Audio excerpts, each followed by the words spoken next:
Only about 1/3 of people watching this will ever become successful entrepreneurs. The odds aren't in your favor, and that's not just opinion.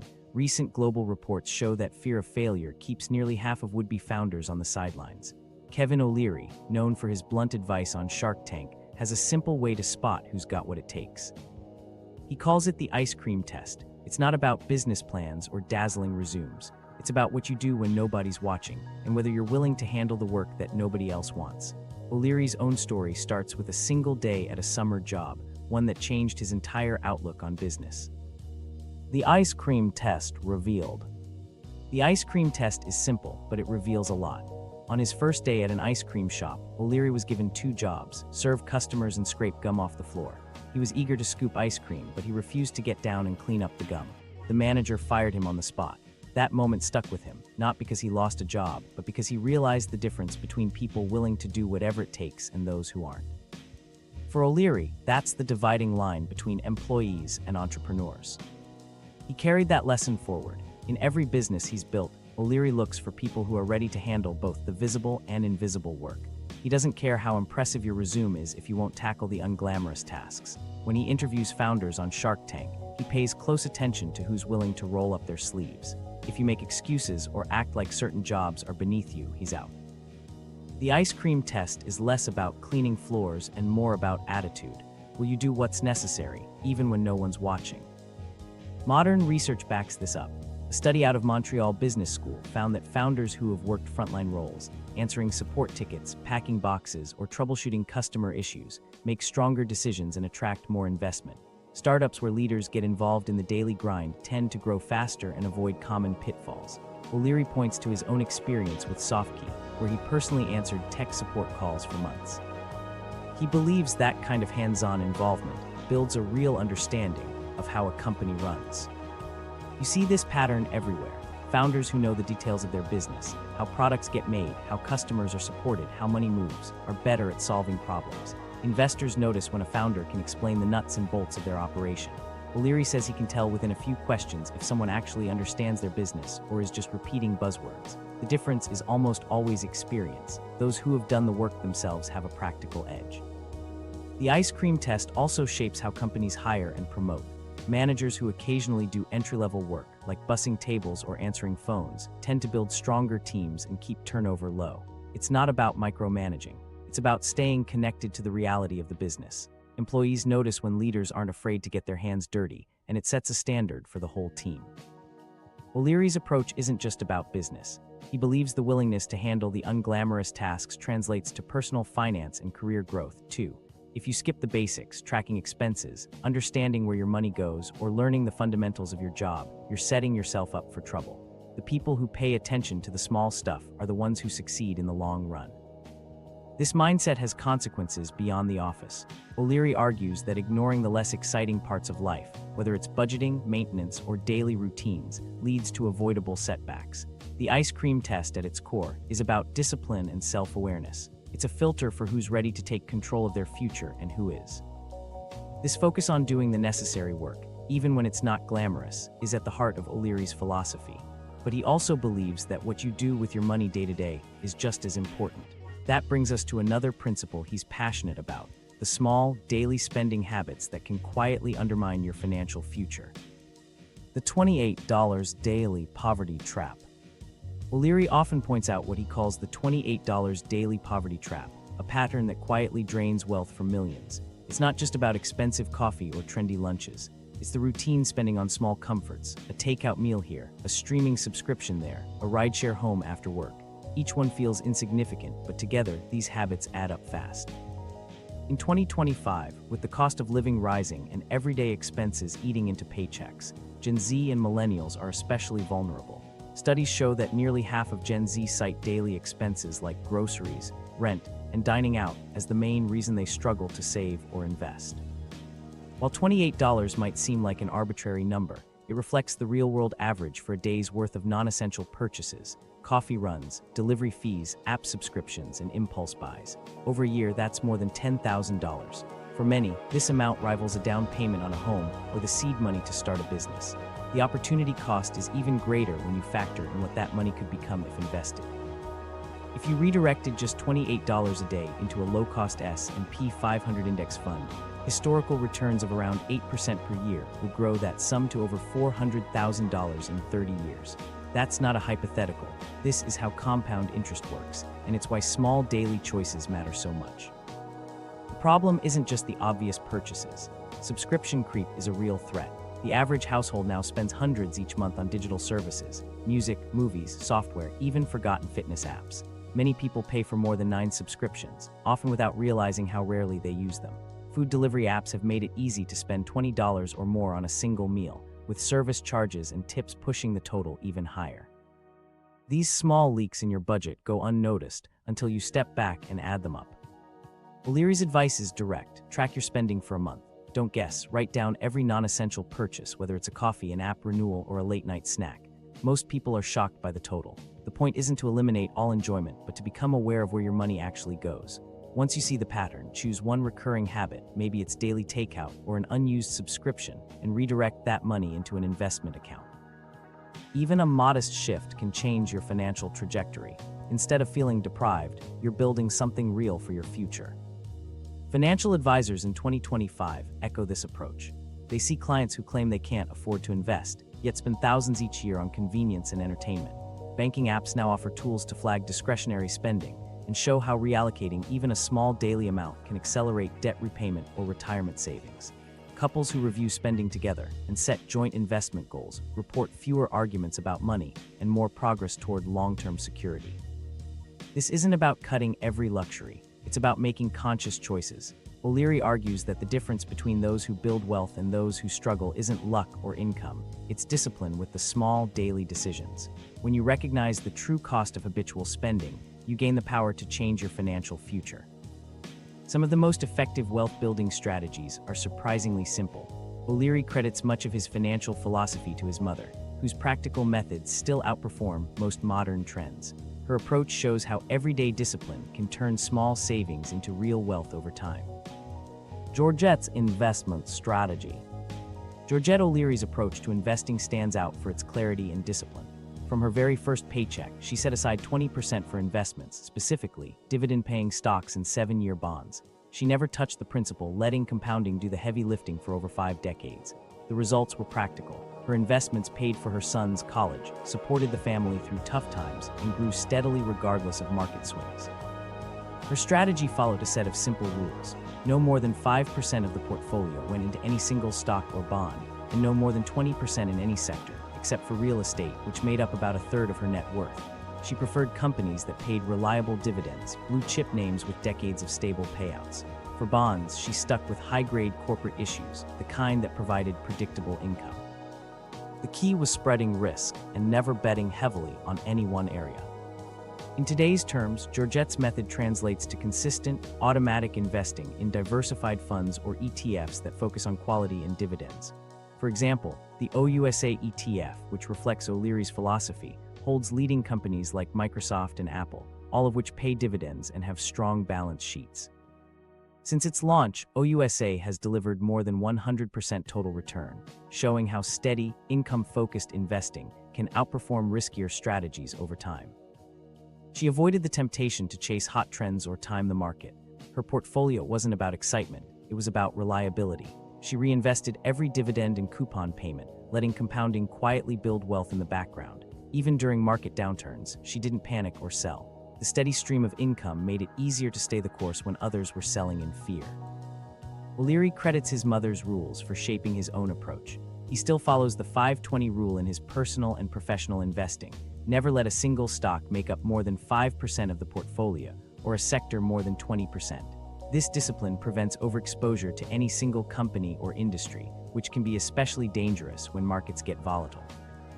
In his OUSA ETF, the portfolio is rebalanced quarterly, so gains from one stock don't throw off the risk profile.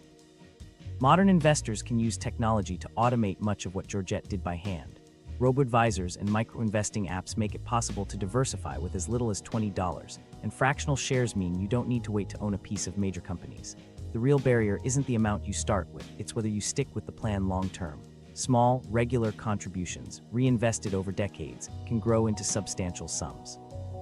Georgette's focus on income and diversification also helped her ignore market noise. She didn't worry about missing out on the latest speculative craze. Instead, she watched her dividends arrive each quarter, knowing her investments were working for her. This mindset kept her steady when others were distracted by hype or panicked by short-term losses. The lesson is straightforward. Consistency, diversification, and a focus on quality matter more than chasing the next big thing.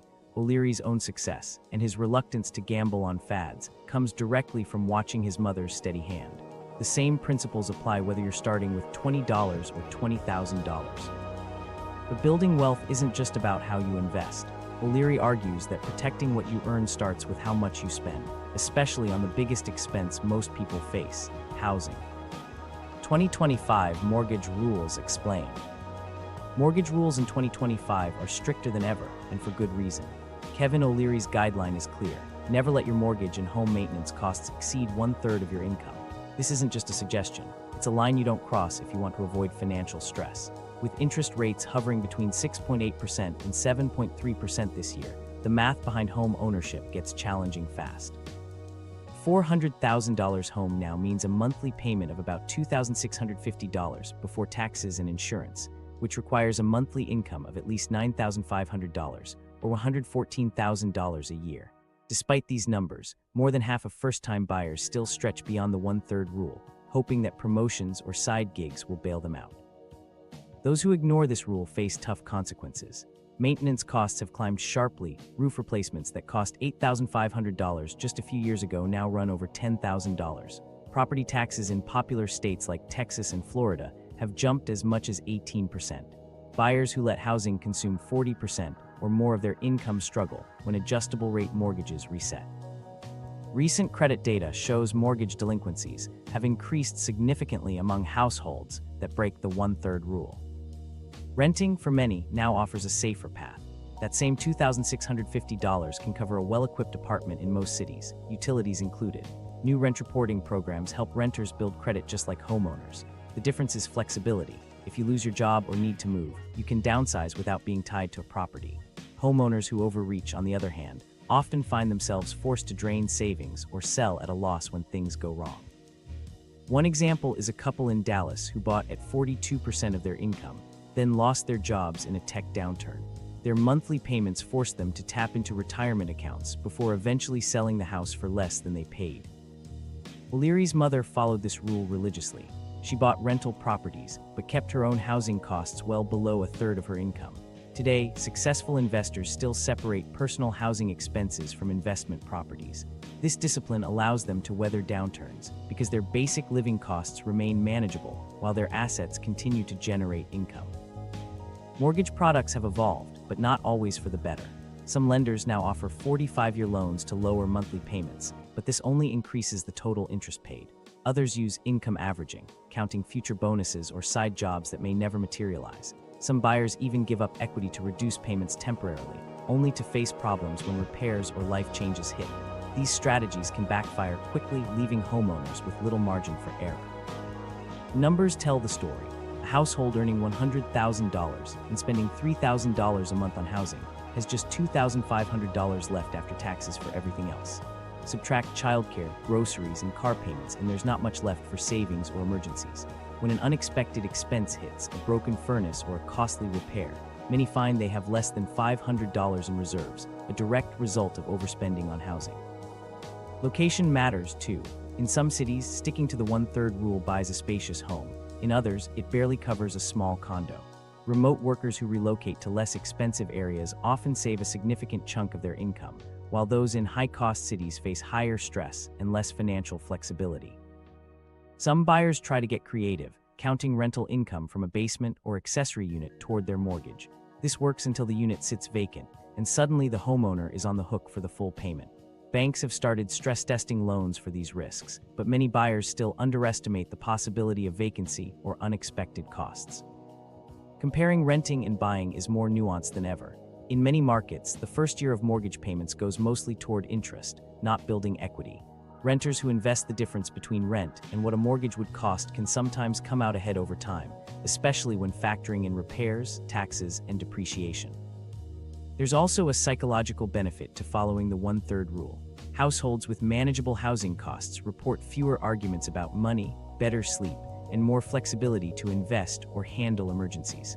They're less likely to panic during market downturns and more likely to build lasting wealth. All of this underscores a bigger point. Financial discipline in major life decisions sets the foundation for everything else. The same mindset that keeps you from buying too much house is what separates those who build wealth from those who struggle. This principle becomes even more important when you turn to entrepreneurship, where the risks and rewards are even greater. Entrepreneurship reality check. Starting a business sounds appealing to many, but the reality is far less forgiving than most expect. Kevin O'Leary often points out that only about a third of people have the right mix of skills and temperament to succeed as entrepreneurs.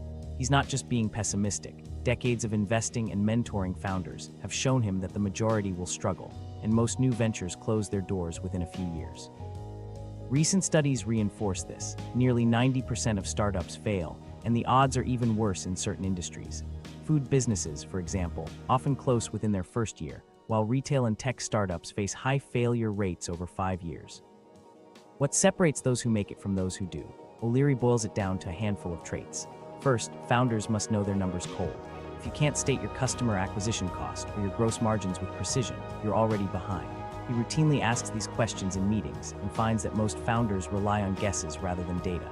Even with modern tools like Shopify and QuickBooks providing real-time analytics, too many entrepreneurs avoid digging into the details.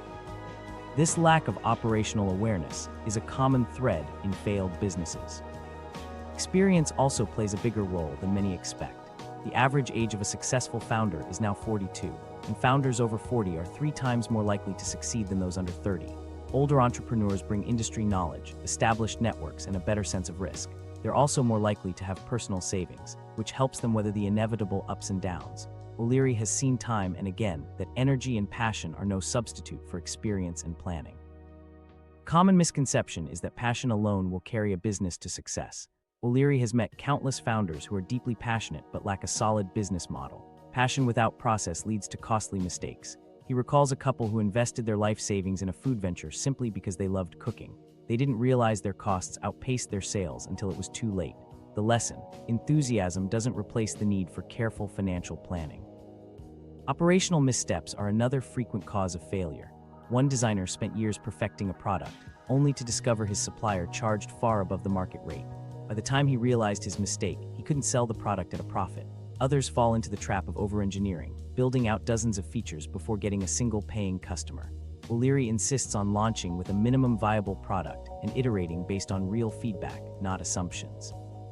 Financial discipline is essential, especially when cash runs low. Many entrepreneurs quit just before a potential breakthrough, often because they run out of money around the 14-month mark. O'Leary's research shows that those who secure at least 18 months of operating capital have a much higher chance of surviving the early stages. Few plan that far ahead, but those who do are better equipped to handle setbacks and seize opportunities.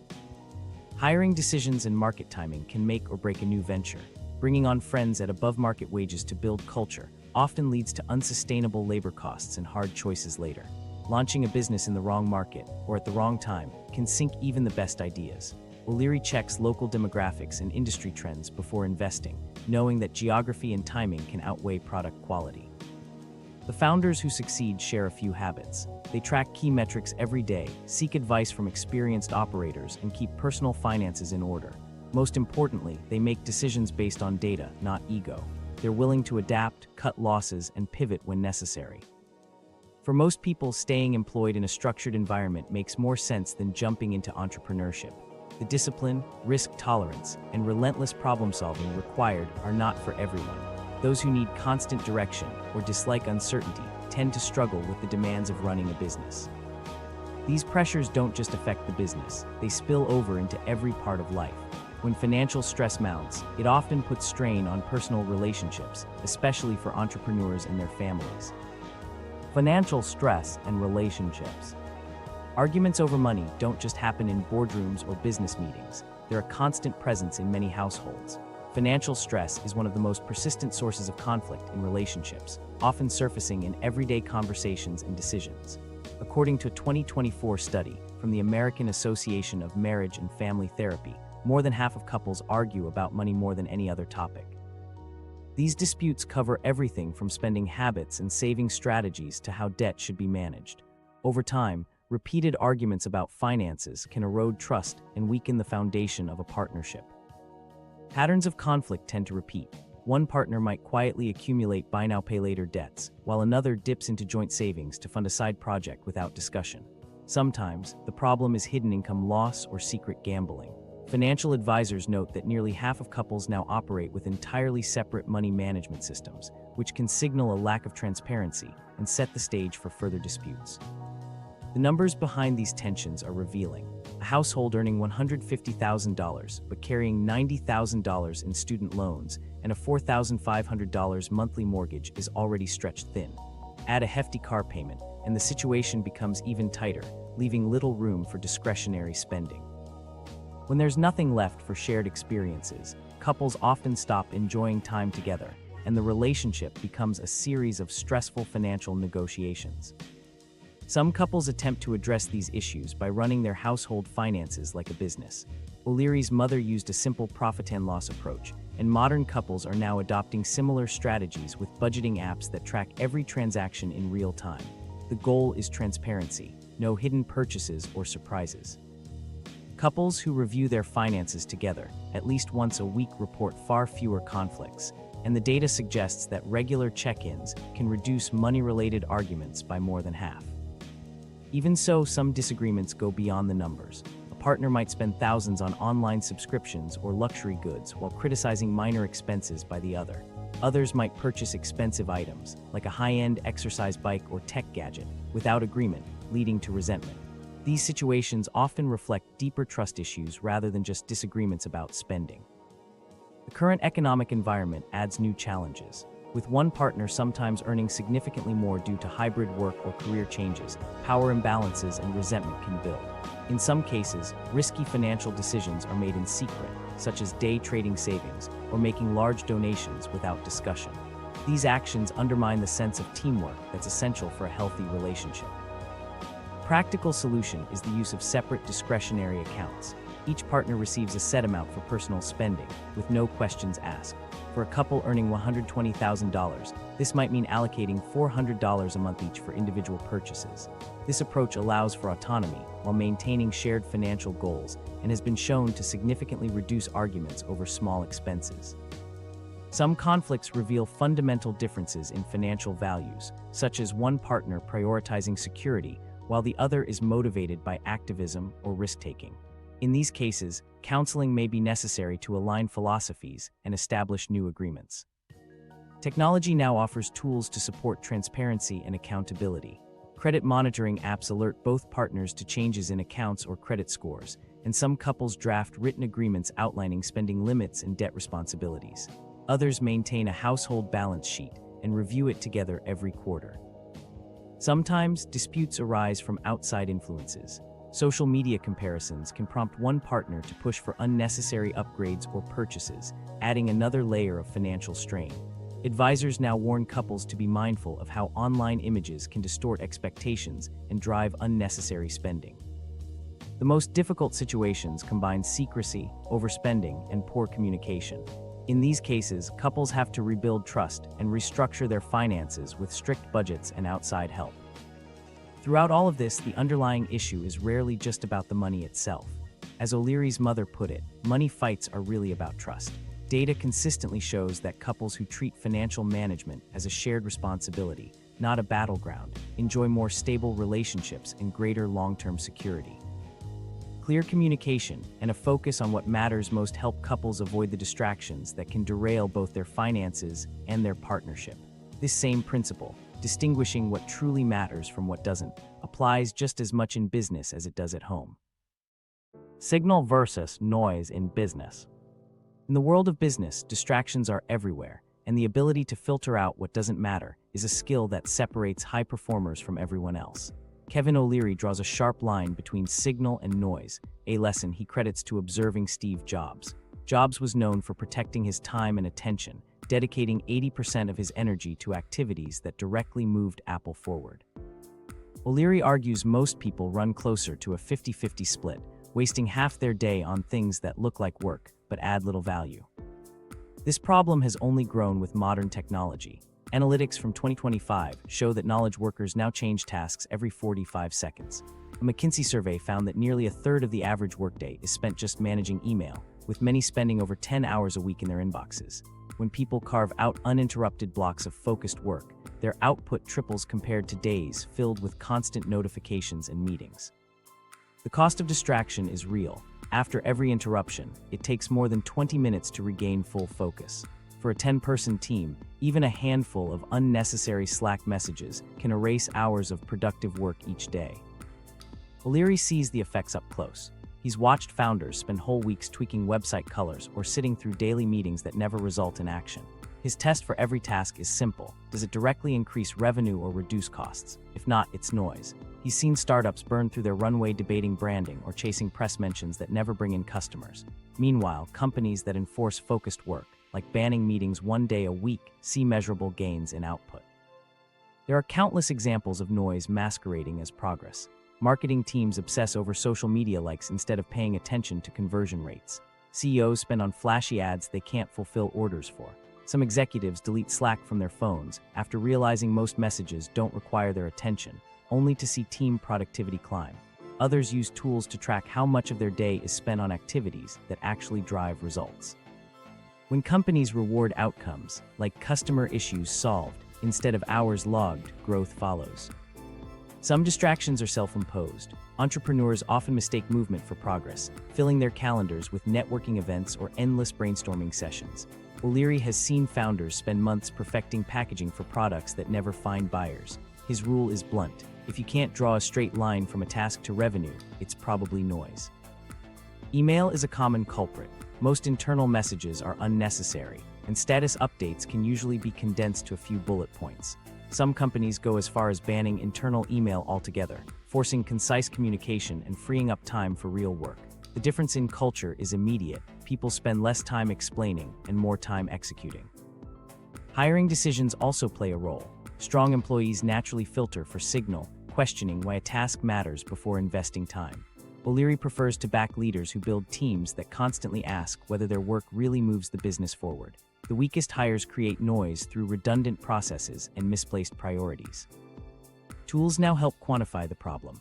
Apps track how much of your day is spent on value-adding activities. Some firms tie bonuses to metrics like new customers acquired, not just hours worked. One software company restructured every role around 5 core revenue drivers and saw growth accelerate as a result. The most telling stories come from businesses that get lost in the weeds. Teams can spend months debating minor decisions, while competitors quietly win over customers. Consultants bill for reports nobody reads. Founders convince themselves that networking is business development, only to watch others pass them by. To stay on track, O'Leary recommends a quarterly review. List your top 5 revenue-generating activities and your 5 biggest time wasters. Cut the worst distractions immediately. Leaders who focus on signal see faster growth and fewer setbacks, especially when they measure and revisit priorities regularly. Remote work has made it easier to appear busy while accomplishing little. Digital presence, late-night emails, constant status updates can mask a lack of real output. O'Leary has seen managers discover that team productivity peaks during silent, focused sprints, not when everyone is visibly active. Much of the noise comes from avoidance. People tweak websites or schedule meetings to dodge the uncomfortable work that actually moves the needle. The clearest sign of progress is always in the results: steady growth, satisfied customers, and profits that reflect focused effort. This approach to filtering signal from noise isn't limited to daily operations. It also shapes how O'Leary invests, especially when it comes to managing risk and spreading bets across different opportunities. The same discipline that cuts distractions in business applies when building a resilient investment portfolio. The portfolio diversification rule. Diversification isn't just a buzzword for Kevin O'Leary, it's the backbone of how he invests, and it's a principle he learned early from his mother, Georgette. Her approach was strict: never put more than 5% of your portfolio in a single stock or bond, and never let more than 20% sit in any one sector. It sounds simple, but year after year, most investors ignore it and pay the price. Recent portfolio data shows that the majority of retail investors break both rules, often loading up on a handful of stocks or chasing trends. When markets turn, the pain is immediate. In the last tech correction, Those with 50% or more in just a few AI names saw their portfolios drop by double digits almost overnight, while disciplined investors with broad exposure took far smaller losses. Diversification matters even more in a market that moves as quickly as 2025's. Energy, tech, and healthcare can each move in opposite directions within a single quarter. Investors who cap sector exposure at 20% end up with a mix that cushions the blows. One example, while energy surged and tech slumped, a balanced portfolio covered both bases, smoothing out returns. In contrast, those who put all their chips on one sector, like tech or semiconductors, watched years of gains disappear in weeks when demand shifted or regulations changed. Georgette's method always carved out an exception for real estate, which she treated as a separate pillar. In today's market, this still holds up. Multifamily properties and diversified REITs continue to generate steady income, even as office space struggles. The lesson isn't to avoid risk, but to spread it, owning a mix of property types, not betting everything on a single trend. Investors who went all in on office buildings before remote work took off are still waiting to recover. The 5% rule on individual holdings is insurance against disaster. It keeps you from making a single bad call that wipes out your savings. Think about the people who put a quarter of their portfolio into a can't-lose stock, only to watch it collapse. Robo-advisors can now automate this discipline. If one stock grows beyond 5% of your holdings, they rebalance for you. Most people, left to their own devices, don't have the discipline to trim winners or cut losers. It's common to see someone ride a single stock up to 40% of their net worth, only to be caught off guard when it reverses.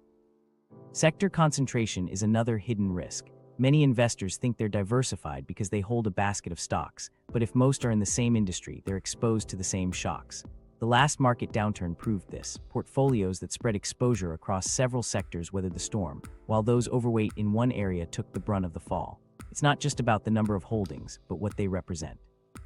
Sometimes the biggest mistakes come from breaking both rules at once. Stories abound of people betting huge sums on a single speculative asset or concentrating their savings in their employer's stock. When the unexpected happens, a regulatory change, a scandal, or a sudden shift in demand, the fallout is severe. Diversification doesn't eliminate risk, but it makes sure no single blow is fatal. New sectors keep emerging and the rules still apply. Whether it's AI, green energy, or climate tech, the temptation is to pile in. O'Leary's approach is to spread bets across multiple companies and subsectors, never letting excitement override discipline. Income investors face similar traps. Chasing high-yield stocks can backfire if a single dividend gets cut. Limiting exposure forces you to look for quality and stability, not just the highest payout. There's also a psychological benefit. Investors who follow the 5% and 20% rules don't panic when something drops sharply. A 50% loss in a single holding only dents the portfolio by a few percentage points. That peace of mind is worth more than any short-term gain from concentration.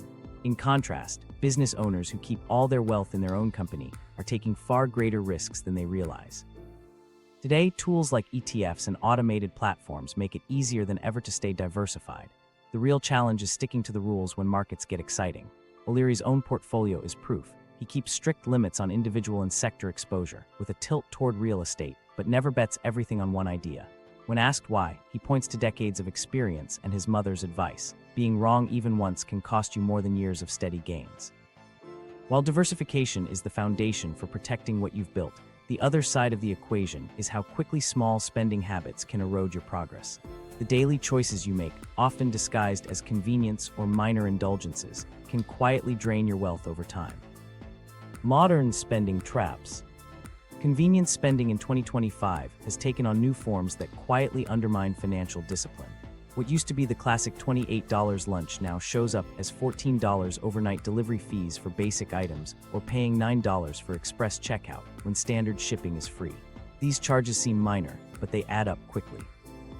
Recent data from financial apps shows the average person spends nearly $47 a week on convenience fees alone, amounting to over $2,400 each year for the sake of speed or ease.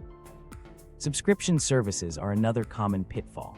Most people have multiple streaming accounts, fitness apps, and cloud storage plans, but rarely use more than one or two consistently. It's easy to forget about a $12 monthly charge for a meditation app or a $15 subscription for a service you barely use. Over time, these forgotten subscriptions quietly drain hundreds, sometimes thousands, of dollars from your account. One woman realized she'd spent $600 on a single app she opened once. Another found he was paying more in monthly subscriptions than for his car. Food delivery apps have made it even easier to overspend without noticing. A $22 sushi lunch can turn into a $38 bill after service fees, delivery charges, and tips, despite the restaurant being just a short walk away. Banking data shows that people who order delivery regularly spend over 70% more on food than those who pick up their meals. One couple discovered they spent more than $9,000 in a year on food delivery, enough to fund a vacation or an investment account. Upgrading to the latest phone is another modern trap. Financing a $1,200 device over 3 years doesn't feel expensive at $33 a month, but it often includes hidden fees and premiums. Carrier reports show that most customers upgrade annually, even though their phones last much longer.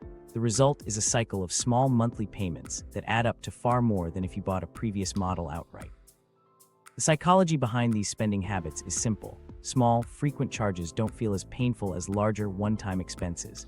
People are far more likely to approve a dozen $5 purchases than a single $60 purchase, even though the math is the same. Budgeting apps confirm this, showing that users rarely think twice about expenses under $15, while bigger purchases get more scrutiny. O'Leary's mother handled this by using cash for anything under $100, making each purchase feel real. Today, disabling one-click purchases or using prepaid cards can have a similar effect. Some people find that manually entering their card details for every online purchase cuts impulse buys by more than half. Technology can help fight back. Apps now scan for unused subscriptions and cancel them automatically. Others alert you when convenience fees get out of hand or block purchases that exceed preset limits. Some people keep a questionable purchase log, writing down every impulse buy before completing it, which alone reduces unnecessary spending. Social pressure adds another layer. The $18 cocktail at a trendy bar or the latest gadget often feels necessary when everyone else is posting about it. Studies show that people spend significantly more in group settings just to keep up appearances. Agreeing in advance to skip extras or set spending limits can help avoid these traps. Some of the most glaring examples come from combining multiple traps, paying extra for priority boarding on an empty flight, or buying expensive kitchen gadgets that never get used. It's not just about the money, it's about how easy it is to justify convenience or novelty in the moment. Making smarter choices doesn't require major sacrifices. Picking up your own food, waiting 48 hours before buying online, or rotating subscription services can save thousands each year. Even small changes, like investing the money saved from cutting out one unused subscription, can have a measurable impact on long-term wealth. Recognizing these spending traps is the first step. The next is understanding how the most successful people avoid them, not just through discipline, but through the mindset they bring to every decision.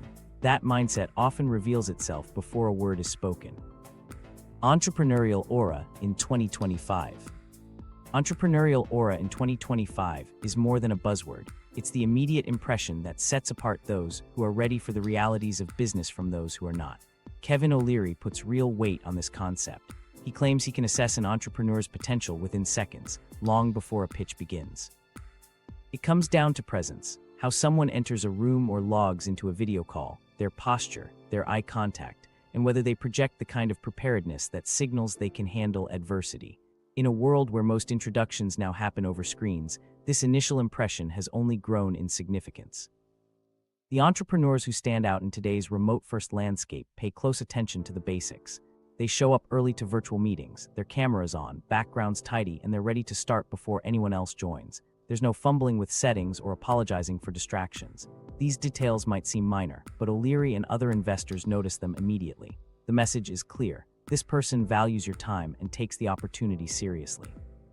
The comparison to Steve Jobs is often made, not because of a black turtleneck, but because of the discipline and consistency in how they present themselves. A strong entrepreneurial aura isn't about showmanship or bravado. It's about clarity and composure. The founders who impress O'Leary can explain their business in plain language without jargon or inflated claims. They answer questions directly, and when asked about their market, competition, or financials, they don't hesitate.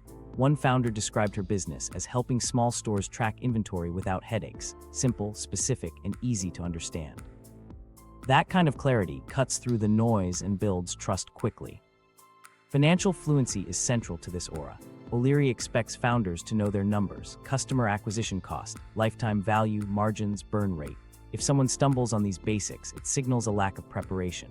He's seen pitches fall apart when entrepreneurs can't explain whether they're actually making money on each sale. The lesson is straightforward. You can't lead a company if you don't understand its financial engine. Composure under pressure is another hallmark. O'Leary recalls a founder whose product demo failed during a key investor meeting. Instead of panicking, she shifted to customer testimonials and recent traction. Her calm approach turned a setback into an opportunity to highlight resilience. Investors remember these moments because they reveal how someone will handle the unexpected challenges that come with running a business. Listening is just as important as speaking. O'Leary has noticed that some of the most successful entrepreneurs, especially women in his portfolio, listen more than they talk. They absorb feedback, ask questions, and adjust their approach. One CEO consistently set achievable targets and quietly exceeded them, earning trust through results rather than promises. This ability to gather information and respond thoughtfully stands out in a sea of founders eager to dominate the conversation. Body language gives away more than most realize. Nervous habits, avoiding eye contact, or slumping in a chair all undermine confidence. O'Leary watches for steady posture, directness, and the sense that someone is comfortable in their own skin. Even small details, like being able to demo a product without technical hiccups, signal readiness. There are plenty of cautionary tales. Candidates who show up late, blame circumstances, or focus on what's wrong with competitors rarely get far. Some try to mask uncertainty with humor or deflection, but investors pick up on these signals quickly. A founder who can't explain what makes their business unique, or who gets defensive when challenged, stands out for the wrong reasons. Company culture often mirrors its founder's aura. Teams with leaders who project clarity and confidence tend to be more organized and resilient.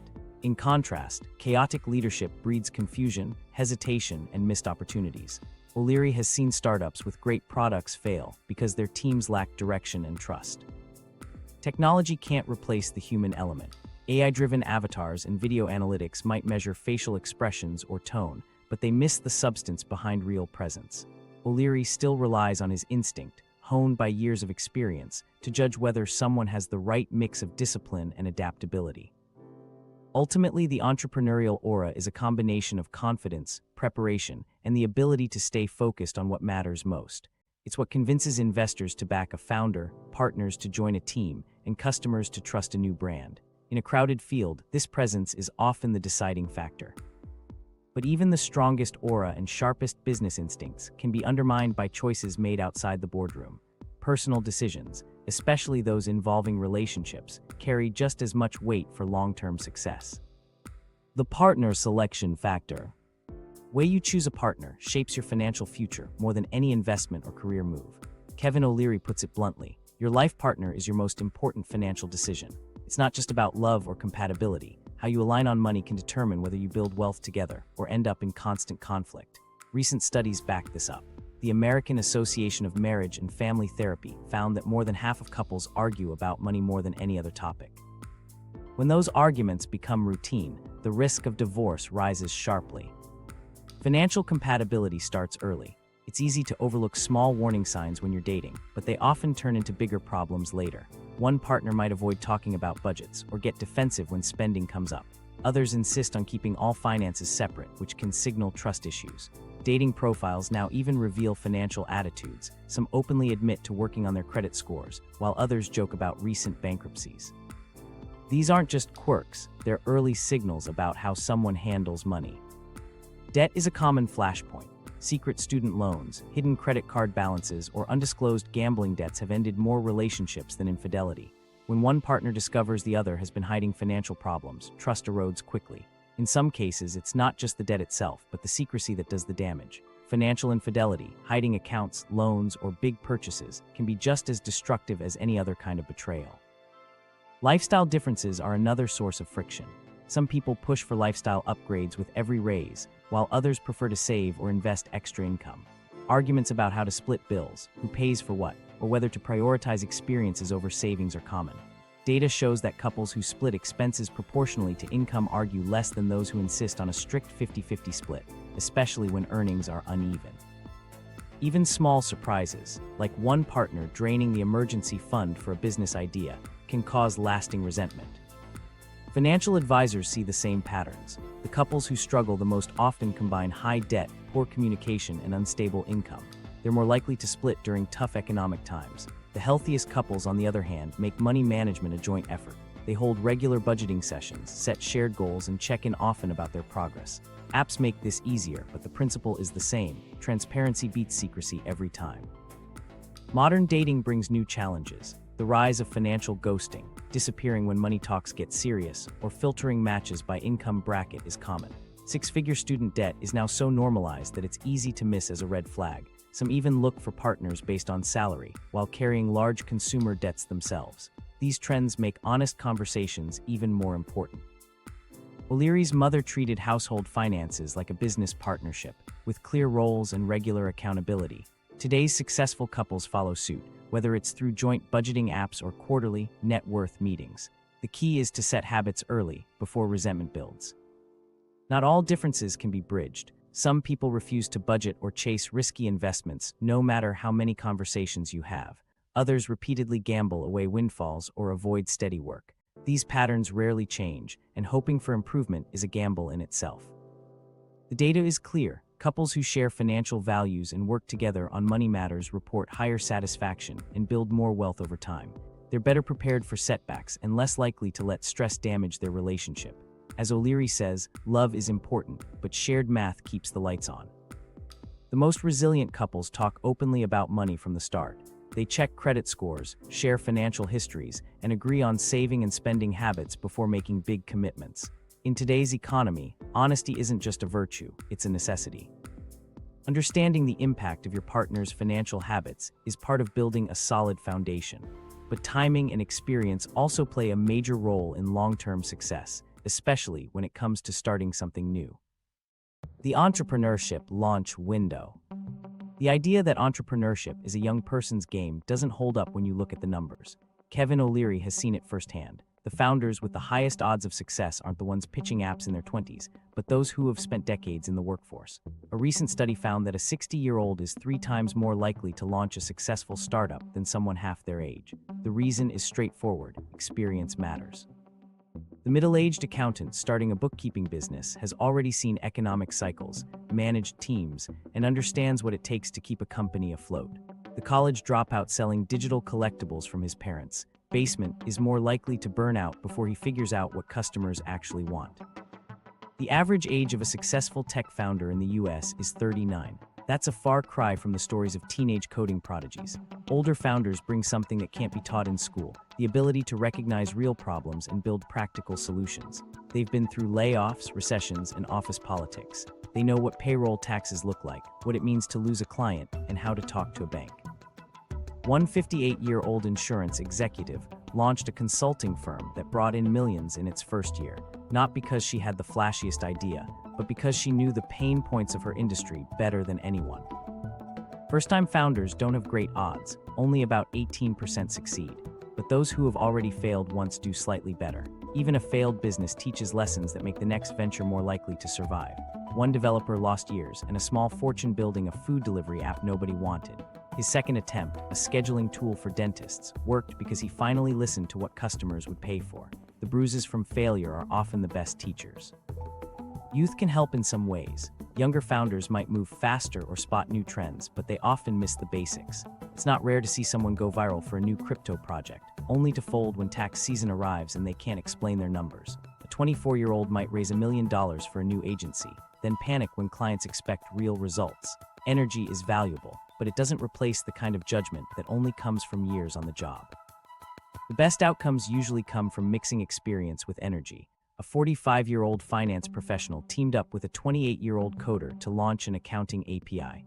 Institutional knowledge met technical skill, and the business grew faster than either could have managed alone. O'Leary calls this the perfect startup marriage. One person brings the wisdom, the other brings the hustle. Not every older founder succeeds, of course. Some refuse to adapt, clinging to old ways when the market changes. A restaurant owner who ignored digital payments saw his business disappear. At the same time, younger founders can get stuck chasing every new feature instead of listening to users. The key isn't age, it's willingness to evolve. Financial stability is another reason older founders often do better. A 40-year-old can bootstrap a business for years, using savings and patience. A 22-year-old usually needs immediate income. One millennial lost his apartment after his loyalty app failed, while his peer who kept his day job and grew a side business slowly ended up with steady profits. Some industries do lean younger. Social media startups may benefit from youth, but fields like finance, healthcare, and enterprise software reward experience. A 24-year-old's trading app ran into regulatory trouble, while a 55-year-old banker built a compliant version that handled millions in transactions. The difference wasn't intelligence, it was depth of knowledge. The worst mismatches happen when founders ignore their own limitations. A 19-year-old tried to sell business seminars to Fortune 500 executives. A 70-year-old plumber launched a TikTok agency without ever using the app. Both failed because they didn't play to their strengths. Smart founders know what they don't know and partner accordingly. Hybrid teams are becoming more common. Young founders seek out seasoned advisors, and older entrepreneurs look for tech-savvy partners. One startup paired a 62-year-old retail veteran with a 30-year-old data scientist, creating an inventory system now used by major chains. Alone, neither would have cracked the market. Adaptability trumps raw age. A young founder who listens and learns can outperform an older one stuck in old habits. A senior professional who embraces new tools outpaces peers who resist change. O'Leary has watched enough pitches to see that confidence only matters when it's backed by competence. The data is clear. The media may celebrate young billionaires, but most successful founders have decades of real-world experience. That doesn't mean young entrepreneurs shouldn't try. It just means they need to understand the odds and seek out the right partners. Wisdom, patience, and the ability to adapt still win over hype in the long run. The business landscape keeps shifting, and those who thrive are the ones who can spot new tools and trends early. The next wave of disruption is already here, and it's changing the rules for founders of every age. AI and modern business. Artificial intelligence is at the center of every major business conversation today. Kevin O'Leary calls it the most significant tool since the internet, and he isn't exaggerating. AI is not a distant promise. It's a practical force that is already reshaping how companies operate, compete, and grow. The shift isn't subtle. Businesses that use AI are seeing measurable gains, faster growth, lower costs, and new ways to serve customers that weren't possible just a few years ago. The adoption rate tells the story.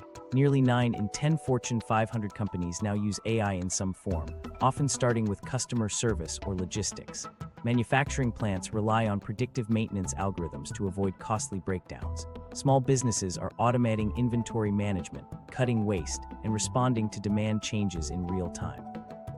Even solo entrepreneurs are using AI-powered tools to create marketing campaigns, analyze customer data, and personalize outreach at a level that used to require a whole team. The results are concrete. Law firms using AI for document review finish their work in a fraction of the time. Marketing teams produce more content with fewer staff, and accountants automate much of their routine work. In O'Leary's own wine business, AI analyzes which varietals are selling best in each region, helping him decide what to stock and how to market. This kind of targeted decision-making reduces risk and improves margins, a clear advantage in a crowded market. But successful AI adoption isn't about buying the latest software and hoping for the best. O'Leary's advice is practical. Start with a single process that matters. For some, it's analyzing sales data. For others, it's automating customer inquiries. The goal is to test, measure, and then expand. Businesses that try to overhaul everything at once often end up with expensive mistakes. There are cautionary tales, a company that spent millions on a recommendation engine that made irrelevant suggestions, or another that let bias slip into automated hiring systems. These aren't failures of AI itself, but of planning and oversight. Cost savings are driving adoption. A commercial shoot that once cost hundreds of thousands can now be done for a fraction of the price using digital backdrops and AI editing. Customer service centers are handling more inquiries without expanding staff. These changes aren't incremental. They fundamentally alter what's possible for businesses of any size. The workforce impact is real and complicated. Some jobs disappear, but others emerge. Prompt engineers, AI trainers, and data specialists are in high demand, and salaries reflect that. LinkedIn data shows a surge in AI-related job postings, and even traditional roles now require some comfort with automation. O'Leary is clear that young people should see AI as a tool, not a threat. Those who adapt their skills will find new opportunities, while those who resist risk being left behind. Security and governance can't be ignored. There are real risks when companies rush to deploy AI without proper controls. Data leaks, biased outputs, and misuse of customer information have already caused problems for firms that skip the basics. O'Leary points out that good governance is the price of entry. Without it, the risks outweigh the rewards.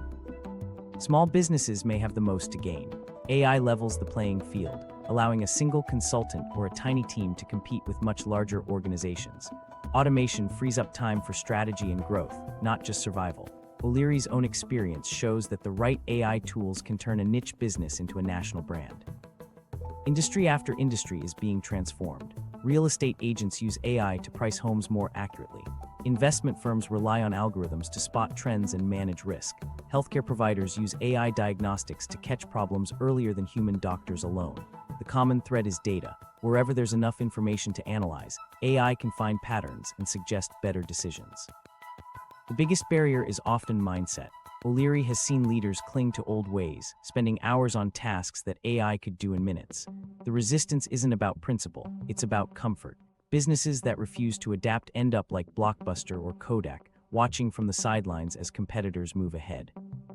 In the end, O'Leary's view is straightforward. AI is a tool, not a replacement for judgment. The businesses that thrive are the ones that combine machine efficiency with human oversight. They start small, learn quickly, and scale what works. As the landscape changes, those willing to adapt, not just with technology but with leadership, will set the pace for everyone else. The leadership paradox. In the current business climate, the demands on leaders are sharper, and the margin for error is slimmer. The paradox at the core of leadership is that it's not about being liked, it's about being respected. Kevin O'Leary underscores this distinction, observing that too many founders try to turn their teams into friends, only to lose authority and clarity when tough decisions arise. In 2025, as hybrid teams stretch across time zones and communication shifts to screens, the need for direct, decisive leadership is more pronounced. Teams need clear direction and measurable goals, not endless bonding exercises or attempts to keep everyone happy. Research shows that teams with leaders who are tough but fair consistently outperform those led by managers chasing popularity. Effective leaders operate with a high signal-to-noise ratio. The most successful focus about 80% of their time and energy on the tasks that truly drive results, leaving only 20% for everything else. Distractions are everywhere: Slack channels, recurring meetings, and a flood of notifications, but the leaders who excel are relentless in filtering out what doesn't matter. One CEO noticed his team was spending nearly 2 full workdays each week in meetings that rarely produced outcomes. By trimming unnecessary discussions, he freed up time for focused work, and productivity rose immediately. Misconceptions about leadership are common. The charismatic founder who can't articulate clear quarterly goals, or the hands-off manager who offers no guidance, both set their teams up for confusion and missed targets. O'Leary recounts companies that raised millions only to implode because leaders avoided conflict or delayed hard decisions. In one case, a CEO's refusal to address underperformance among close friends nearly sank the business. In another, a company collapsed after prioritizing team morale over actual execution. By the time anyone noticed the cash was running out, it was too late. Patterns emerge among the most effective leaders. O'Leary points out that women-led companies in his portfolio hit their targets more consistently. He credits this to their habit of listening first, setting realistic goals, and focusing on a handful of metrics that matter. One founder grew a logistics company by tracking just 3 core numbers while competitors scattered their attention across dozens of initiatives. The lesson is clear: focused execution beats grand vision every time. Leadership mistakes cover a wide spectrum. Some are almost absurd: a manager banning feedback to avoid discomfort, a CEO spending hundreds of thousands on retreats while ignoring product issues, or a founder who refused to let go of underperforming friends. Others are more subtle, like leaders who confuse busyness with progress. A marketing executive might tout a flurry of social posts, but only a few actually drive sales. Startups can burn through their runway-building features no one asked for, all because leadership failed to prioritize. Nonverbal cues matter more than ever in a video-first world. O'Leary claims he can spot a leader's potential in seconds. Steady eye contact, confident posture, and clarity in communication signal readiness. The entrepreneurs who stand out start meetings with concise, relevant points, not rambling introductions. Those who falter on basic questions or avoid direct answers quickly lose credibility. Balance is essential. Leaders who are too distant leave teams rudderless, while those who get too close risk losing accountability. Companies that set clear professional boundaries tend to avoid the pitfalls of favoritism and maintain higher standards. In contrast, founders who blur the lines between friendship and management often find it difficult to enforce discipline when it counts. The demands of remote work and economic uncertainty have shifted leadership expectations. Overcommunication and decisive action are now critical. Leaders who can make tough calls, whether it's downsizing, pivoting strategy, or cutting budgets, often save their companies. Those who hesitate or delay decisions typically see problems compound. It's easy to spot when leaders get it wrong. Some focus on image, spending hours on personal branding or networking at the expense of actual operations. Others micromanage, requiring approval for every small decision, which slows progress and frustrates teams. The best leaders set clear parameters, empower their teams to act, and reserve their attention for the decisions that move the business forward. Technology can amplify both strengths and weaknesses. Tools meant to streamline work can just as easily create distractions if not managed well. Some companies have banned internal email or restricted chat apps to specific hours, finding that productivity jumps when people are allowed to focus.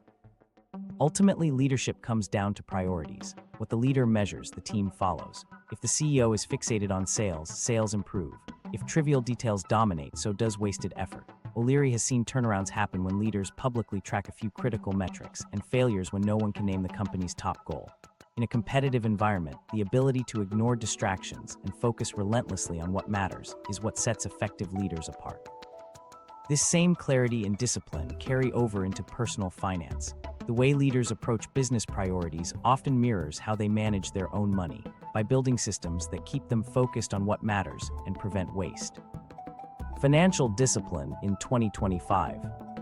In 2025, financial discipline looks different, but the core principle hasn't changed. It's about building habits and systems that make wasting money difficult. Kevin O'Leary's advice remains blunt. He doesn't talk about budgeting as an exercise in self-denial. He talks about setting up rules that remove decision-making from the equation. His mother's approach was to invest 20% of every paycheck automatically, without debate. That habit, repeated for decades, built real wealth for her family. Today's world is full of new temptations, but the solution is the same: automate the important decisions and track the rest. Modern spending traps are subtle and relentless.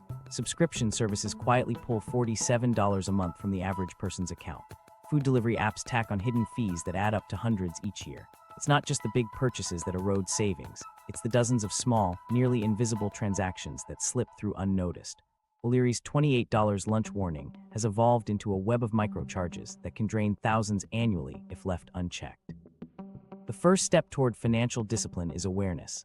O'Leary's method for new hires is straightforward: track every dollar spent for 90 days. The results are often uncomfortable. People discover that routine habits, weekly nail appointments, streaming subscriptions, or in-game purchases consume more of their income than retirement contributions. Financial apps make this process easier. Tools like Rocket Money and Copilot highlight unused subscriptions and recurring charges, helping users spot patterns they'd otherwise ignore. Separating fixed expenses from discretionary spending in different accounts adds another layer of control. The consequences of ignoring these leaks are real. Despite high incomes, many millennials and Gen Z professionals have less than $500 saved for emergencies. It's common to see couples earning six figures unable to cover a medical deductible because so much of their income disappears into convenience spending. Bank statements reveal the truth: thousands spent on delivery, rideshares, or impulse shopping, while savings and investments are neglected. Others make bigger mistakes, draining down payment funds to chase crypto trends or meme stocks, only to be left with nothing when the hype fades. Automation is the antidote. O'Leary's mother treated investing like a utility bill, non-negotiable and paid first. Apps like Acorns or Digit now let anyone set up automatic contributions, rounding up purchases or analyzing cash flow to save small amounts in the background. Research shows that people who automate their savings build 3 times more wealth than those who rely on willpower alone. Self-deception remains a common pitfall. People convince themselves they're being frugal by skipping lattes, yet lease expensive cars or spend thousands on miscellaneous expenses each year. Some cut back on small luxuries but ignore much larger leaks like unused gym memberships or excessive delivery charges. The numbers don't lie. Every overlooked expense adds up, and the discipline to track and question them is what makes the difference. Modern discipline also means recognizing the new forms of waste. The $14 overnight shipping for toothpaste, the $9 express checkout fee, or the $47 a week on convenience services. All of these add up to significant losses over time. Just 2 unused subscriptions can free up enough cash to start investing in Dividend stocks or fund a small retirement account. The friction created by waiting 48 hours before making non-essential purchases or switching from delivery to homemade meals can save thousands each year. O'Leary's approach is binary. You either set up these systems or you don't. There's no middle ground. He expects his executives to maintain personal financial statements and cut unnecessary expenses without hesitation. This mindset isn't just for individuals. His companies operate the same way, reviewing spending regularly and eliminating waste wherever possible. Households that keep 6 months of expenses in savings report far less financial stress. Couples who review finances together argue less and make more progress toward their goals. Even small changes, like canceling an unused service or preparing meals at home, compound over time into meaningful results. Financial discipline in 2025 isn't about deprivation. It's about creating freedom, the freedom to invest, to seize opportunities, and to avoid being trapped by debt or lifestyle inflation. The formula is simple: save first, spend second, and automate as much as possible. Consistency beats luck every time. In a world full of distractions and quick fixes, the real challenge is sticking to habits that work. The same principle applies to how you present yourself and your business to the world. The authenticity factor. Standing out in today's crowded business world isn't about having the flashiest logo or the most polished social feed. It comes down to one thing: authenticity. Kevin O'Leary makes this his central rule. Whether he's on television, speaking at events, or posting online, his message and demeanor are consistent. He doesn't soften his opinions to win favor or chase trends. That bluntness, even when it's unpopular, is what built his reputation and keeps audiences returning. Data backs up the value of authenticity. Professionals who share their real experiences, including failures and lessons learned, attract more opportunities than those who stick to generic advice. People can sense when someone is genuine. A CEO who posts honest updates about company challenges will retain employees longer than one who hides behind corporate PR. The same holds for content creators. Those who show their actual financial struggles, rather than only their successes, consistently see higher engagement. Audiences reward transparency because it signals trustworthiness in a landscape full of filters and spin. The risks of faking it are higher than ever. Technology makes it easy to fact-check claims, and AI-driven tools can now unearth inconsistencies in seconds. Investors have walked away from deals after discovering founders' exaggerated user numbers. Influencers have lost sponsorships when fans uncovered staged moments or lavish lifestyles that didn't match their supposed values. Even minor discrepancies, preaching thrift while displaying extravagance, can quickly erode credibility. Once trust is lost, it's rarely regained. Authenticity isn't just about avoiding mistakes, it's about handling them openly. O'Leary recommends addressing errors directly, not waiting for backlash to build. Leaders who admit when they're wrong, rather than hiding behind prepared statements, often repair trust faster than those who try to control the narrative. This approach applies at every level, from social media missteps to high-stakes business setbacks. The willingness to be transparent, even when it's uncomfortable, is what sets resilient brands apart. Consistency is key. O'Leary's direct style doesn't change depending on the platform or audience. The way he critiques a business pitch on Shark Tank matches how he writes online or speaks at conferences. This alignment between words and actions is what psychologists call cognitive coherence, and it's essential for building lasting trust. When people see that your public image matches your private behavior, they're more likely to believe what you say. The hiring process is another area where authenticity reveals itself. O'Leary prefers trial projects over traditional interviews. He looks for candidates who are honest about what they know and open about what they don't. Those who try to bluff or rely on buzzwords rarely make the cut.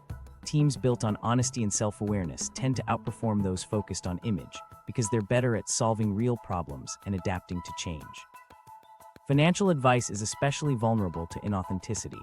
O'Leary's investment strategy is straightforward: quality businesses, diversification, and patience. He's candid about what works and what doesn't, dismissing shortcuts and hype. This consistency earns him credibility, even when markets are volatile. Followers trust his perspective because he doesn't shift his stance to match whatever's trending. Branding failures often come from trying to be someone you're not. Entrepreneurs who imitate others, adopting a style or story that doesn't fit, usually end up alienating their audience. Audiences pick up on these mismatches quickly, and the result is a loss of connection. The most effective personal brands are those that amplify genuine traits, not borrowed personas. Technology complicates the challenge. Deepfakes and AI-generated content can blur the line between real and staged, making it even more important to prove you're present and accountable. Some creators address this by hosting live sessions, sharing unedited content, or watermarking their work. The goal is to show there's a real person behind the brand. O'Leary's approach extends to the opportunities he accepts. He turns down partnerships and promotions that don't fit his values, even if they're lucrative. This discipline builds trust over time. People know that when he endorses something, it's because he believes in it, not because he was paid to say so. Audiences now expect some imperfection. O'Leary's occasional on-air mistakes or unscripted moments often make him more relatable. Perfection can seem artificial. Genuine reactions and small errors humanize a brand. In a world where so much is staged or curated, authenticity stands out. The habits that create an authentic presence, clarity, consistency, and self-awareness, don't just impact reputation. They shape every major decision, from the partners you choose to the way you build wealth for the future. Longevity and wealth building. The foundation of long-term wealth, according to Kevin O'Leary, is built on habits that most people overlook. His mother, Georgette, invested 20% of every paycheck in dividend-paying stocks and bonds for 55 years, never touching the principal. That level of discipline turned modest earnings into significant wealth, supporting her family through college, emergencies, and retirement.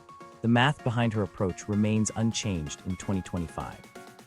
If someone invests $500 a month starting at 25, with a 10% annual return, they could accumulate over $2.6 million by age 65. Yet only about a third of Americans consistently save for retirement, leaving the majority without the benefit of compounding returns. The real cost of neglecting this approach shows up in everyday stories. One couple spent $18,000 a year on fantasy sports, but contributed nothing to their retirement accounts. A doctor earning $400,000 annually had just $87,000 saved at 54, simply because he never set up automatic contributions. These aren't just minor lapses, they're decisions that undermine decades of potential growth. The power of compounding works both ways.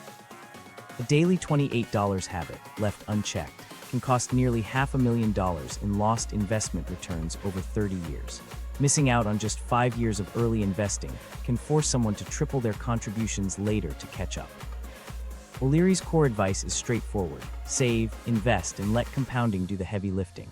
His own OUSA ETF, focused on quality dividend stocks, reflects this principle.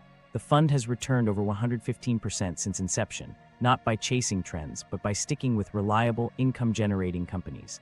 Still, most investors don't follow this model. Data from trading apps shows the average holding period is just a few months, as people chase quick wins instead of steady growth. Over time, only a small fraction of these active traders outperform the market, while disciplined investors quietly build real wealth. Technology has made investing easier, but it's also introduced new risks. Robo-advisors can automate contributions, but they also tempt users with speculative assets and fast-moving trends. Many abandon their long-term plans to chase the next big thing, only to end up worse off. O'Leary's solution is to combine his mother's discipline with modern tools, automate regular contributions to diversified funds, and avoid emotional decisions. Consistency, not clever timing, is what builds a substantial nest egg. A lack of financial education causes the most damage. Surveys show that most adults can't explain compound interest, leading to costly mistakes like cashing out retirement accounts early or borrowing against them for non-essential purchases. These decisions erase years of growth and often trigger penalties and taxes. O'Leary stresses teaching financial literacy early, both at home and in schools. Some families match their children's savings or give them real responsibility for household expenses, building skills that last into adulthood. Generational wealth is at risk as trillions change hands over the coming decades. Without planning, most family fortunes disappear by the second generation. The solution isn't complicated. Teach the basics, automate good habits, and keep investment strategies simple and diversified. O'Leary's own life is proof. Despite his wealth, he still follows his mother's rules: automatic investing, broad diversification, and living below his means. People often make the biggest mistakes by trying to outsmart the market, waiting for the perfect moment, shifting everything to cash during volatility, or betting on a single stock can undo years of progress. O'Leary's mother invested through every market cycle, never wavering. Her results show that time in the market beats attempts at market timing every time. Portfolio construction has evolved, but the fundamentals remain. With bond yields rising, the 60-40 mix of stocks and bonds is relevant again. Real estate allocations now favor REITs over direct ownership, and international exposure is more important as global markets grow. But the core lesson is unchanged. Steady, regular investments in quality assets compound over time, building wealth that lasts. O'Leary's approach is simple, but few stick with it. Automatic contributions, diversification, and a bias for action do more for long-term wealth than any shortcut or trend. The market rewards consistency, not excuses. This kind of discipline doesn't just build a bigger portfolio, it shapes the way people experience life, work, and even happiness. The happiness equation. The pursuit of happiness often gets tangled up with spending, but Kevin O'Leary's view is different. He calls it the happiness equation, a formula built on financial discipline, not indulgence. This approach isn't about denying yourself pleasures. Instead, it's about creating systems that protect your future and give you control. When researchers surveyed people who automated savings, they found a clear pattern. These individuals reported higher satisfaction with their lives, even when their incomes were average. The reason is straightforward. Security brings peace of mind, while the cycle of spending to chase fleeting enjoyment leaves most feeling empty and anxious. Look at the reality facing most households today. The majority of Americans can't cover a modest emergency without turning to credit. Credit card debt keeps climbing, and the average household now carries a balance that grows each year. Despite this, people who take control of their finances by building an emergency fund or setting up automatic investments report less stress and better mental health. The difference isn't in how much they earn, but in how they manage what they have.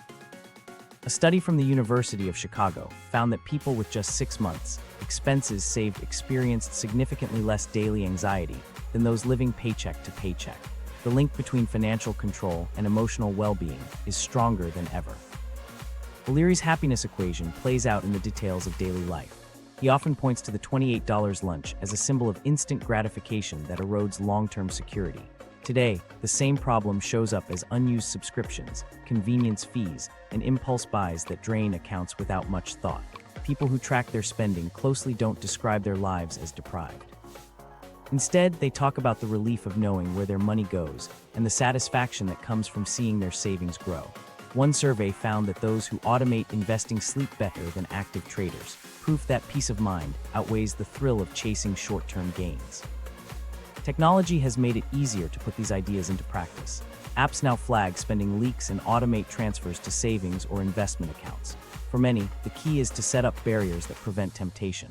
One couple increased their savings rate by routing their paychecks directly into separate accounts, leaving less in their main checking account for impulse purchases. They described the result as liberating, not restrictive. With fewer decisions to make about spending, they felt less guilt and more contentment. There are plenty of stories that highlight the confusion between spending and happiness. An entrepreneur earning a high salary cuts basic comforts to afford a leased luxury car. A family cancels a long-awaited vacation after realizing they've spent more on food delivery over the year than the trip would have cost. These examples show how easy it is to let spending habits undermine real satisfaction.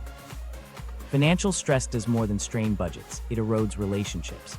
Couples who argue about money find that trust and intimacy suffer. O'Leary's solution is direct: practice radical transparency. Couples who hold regular budgeting sessions and set shared goals report fewer arguments and a stronger sense of partnership. The stability that comes from discipline lasts longer than any quick purchase. Beyond relationships, the effects of financial control ripple into other parts of life. People with emergency funds report higher job satisfaction because they're less afraid to walk away from bad conditions. Those with investment portfolios feel more optimistic about the future.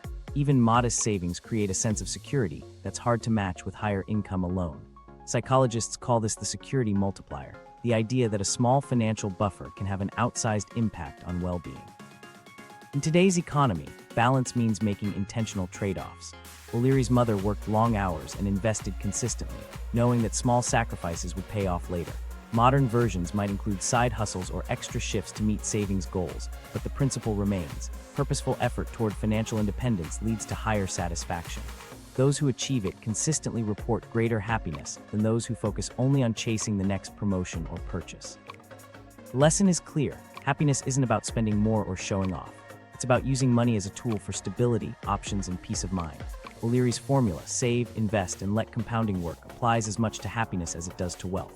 The evidence is everywhere. People who automate good habits and align their financial goals with their values experience less anxiety and more fulfillment. The real challenge is following through, especially when distractions and temptations are everywhere. Understanding the connection between discipline and satisfaction is the first step.